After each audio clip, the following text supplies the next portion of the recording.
So what's up? So nandito naman tayo ngayon sa press conference ni Manny Pacquiao versus Errol Spence Jr.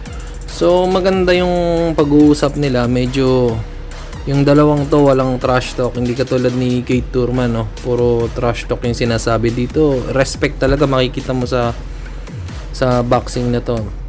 Palagay ko very entertaining talaga tong magiging bakbakan na to. Isipin nyo naman, 42 years old na laban pa sa young undefeated champion na si Errol Spence Jr. So panoodin natin yung press conference nila. So what's up, let's go.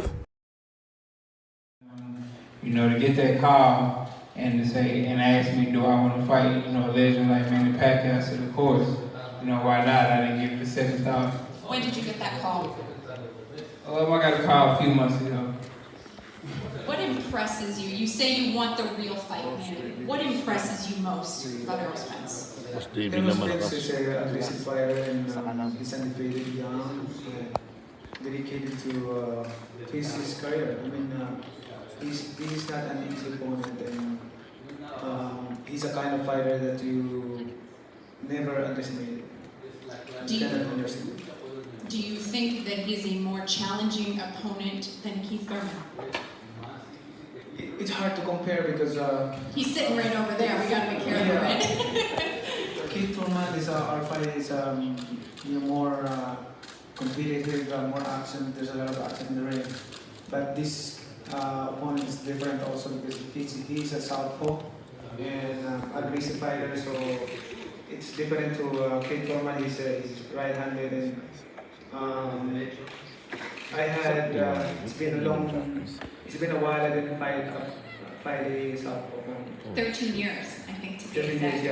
yeah. 13 years since you fought a southpaw. So that has to add some unique challenges to this training camp. Do you feel, I know you've gotten some southpaw sparring even though you've only been here a week. What are you doing differently in this camp? And is there a little learning curve after being in there with those couple guys you've been with so far?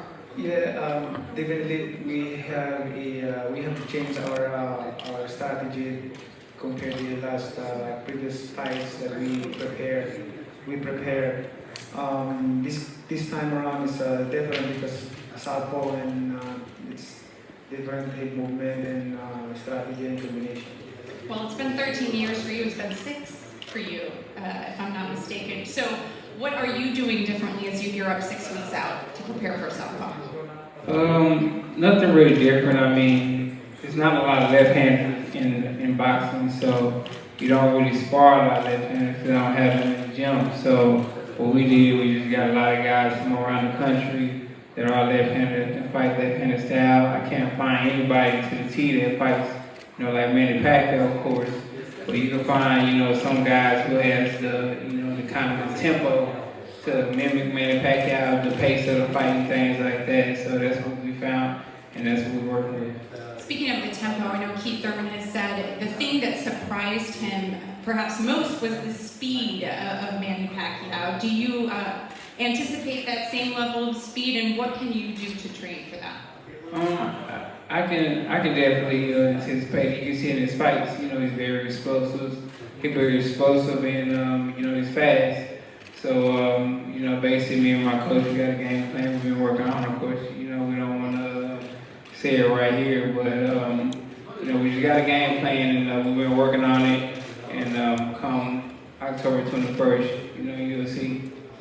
You know, Floyd Mayweather has said that while he wishes you both well, he's picking Errol Spence. Has he reached out to you yet? Nah, he hasn't reached out to me yet. Has he ever reached out to you, or have you spoken to him at all in terms of preparation for a fight? Definitely. You know, he's a guy that, you know, reaches out sometimes and, you know, talks to me and things like that. So, you know, he try to mentor me sometimes. So he definitely reach out. If he says he's gonna reach out, he probably will. He probably will. What pointers could he give him? I think for me, sorry to interrupt. No, this is your press conference, Manny. Sorry to interrupt that. You know, actually, Errol don't need to have a advice from Mayweather. I believe that Errol is better than Mayweather. He's a fighter than Mayweather. So You I think? think he would teach me with how to fight toe to toe. What do you think of that? Great compliment from an opponent. Yeah, it is a great compliment. But like I said before, Manny Pacquiao the kind of guy who, he'll roll you to sleep. He'll give you a lot of compliments and, gratitude and things like that. And as soon as the bell rings, he'll be jumping all over you. So, I take it. In terms of your accident, I know you came back. You wanted to prove that was just a bump in the road. You did that. Do you feel as though your chin has been tested since the accident? Definitely. It's definitely tested in sparring, and I think, it was tested in the Danny Garcia fight. So, I still have a great chin. Of course, I feel Manny Pacquiao probably will test it October 21st. I have to imagine that would be the plan early, to test his chin. I don't want to be overconfident in that fight, in this fight, because like I said, Errol Spence is his kind of opponent that you cannot understand. I mean, he's good, he's young, and his determination and passion to this sport is always there. His dedication and the way he trains, I saw him train. I know you say you don't want to be overconfident. Do you feel that you've ever been overconfident going into a fight? I never be overconfident in every fight that I had, but I just want to make sure that what I'm talking is real, it's from the heart, not for impressing anybody for my words. We've seen that from you in the past, and I appreciate that and respect it. In terms of your training, you arrived here 1 week ago. You told me backstage, obviously a whirlwind flight to get here. And then you went straight to training, and we've heard Freddie Roach say, the way you're training, it's like you're training back for the Coda fight. He hasn't seen you do that. He's a little concerned, frankly, that perhaps you could overtrain because of that. Why the urgency? Why? Usually you take a day, from what I'm told. Why the urgency? Were you training back in the Philippines? I already started training last week of May, so when I get here, I continue my training, but it's a good thing for me that I have off for 2 years and don't have boxing, because I've been in boxing.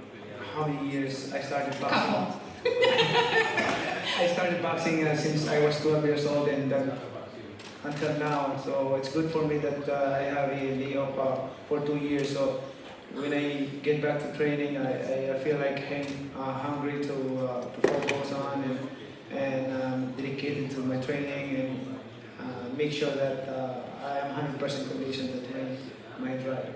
Is there any concern about overtraining? Are you the kind of guy who can dial yourself back in, or do you rely on Freddie to do that for you? Well, I tell you this, but it's different than before, than what I did before, because when you are young, when you push yourself in a day training, you can recover that overnight. But when you like this age, you need your body a time to recover. You can push. Like when you push this day and tomorrow, like train not too heavy, and then the next day you can push again like that. But before, when I was young, like every day pushing to the limit. Like that. Yeah. So you're not concerned about overtraining? No, I'm not concerned about that. I know how I handle myself and how I control myself and manage my discipline, the most important. Very good. Do you...